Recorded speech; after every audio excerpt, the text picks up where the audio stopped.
Well, yes, we're kicking off Italian in Connecticut week. This is a live shot tonight. You're looking at Worcester Street as we begin this groundbreaking news coverage right here on News 8 of Italians in Connecticut. Did you know that Connecticut has one of the highest concentrations of Italian immigrants in America?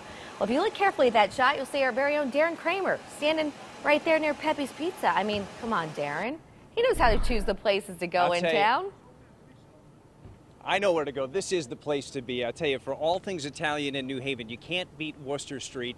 We got a great week planned for you here. 5 days, we're going to do 5 cities around the state, celebrating what it means to be Italian in Connecticut. We're going to talk about food and culture and people who have really shaped the state and are shaping it in the future, too. Also, a little bit later on, we're going to talk about the secrets to the pizza places you see behind me. We put the squeeze on them hard to try to get those secrets out. We got a few.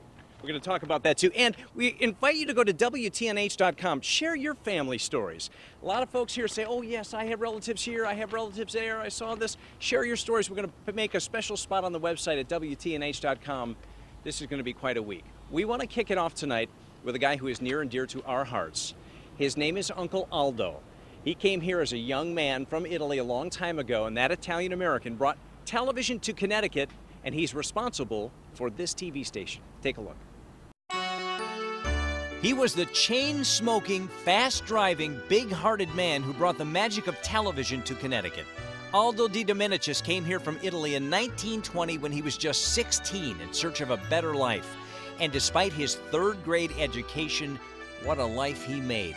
Aldo sold pasta to Italian markets around New Haven. Then he started buying radio time during Italian shows on WELI radio and sold that, too. He would go out and sell the advertisement along with the olive oil and the pasta and so on. That was his package. And it worked. When WELI did away with its Italian programming, Aldo started his own radio station. WNHC Radio was born in Hartford. But Uncle Aldo's broadcast dream didn't stop there. And his nephews Dante and Enzo had a front row seat. He had a vision. He felt that TV was the upcoming thing. Travelers had a $3 million budget to start this radio with picture. And these big shots of Travelers figured nobody's going to sit down and watch radio on a TV screen. Aldo did it. He convinced the Dumont Television Network to give him the equipment to start a station for almost nothing on the promise they would sell a bunch of TVs here in Connecticut. On June 15, 1948, WNHC-TV Channel 6 went on the air in New Haven. It was the first and only TV station in Connecticut. Every network fought every night to get its shows on Aldo's air. He would get phone calls. ABC, oh, Aldo, would you carry our program tonight? Or CBS, no, wait a minute, I have the fight going, so I promised that I would carry the fight. Uncle Aldo was a shrewd businessman and a good guy, and he had his quirks. He liked to drive fast, so fast he had his license taken away for a while. When he smoked, he would stick his cigarette to his upper lip, and it would flap like that when he talked. And he loved to watch this beloved television station upside down. And he used to watch TV laying down, looking upside down, like this. He was to look up. Why? I don't know. He liked that. Aldo sold his beloved station in 1956 for the unheard of sum of $5.4 million.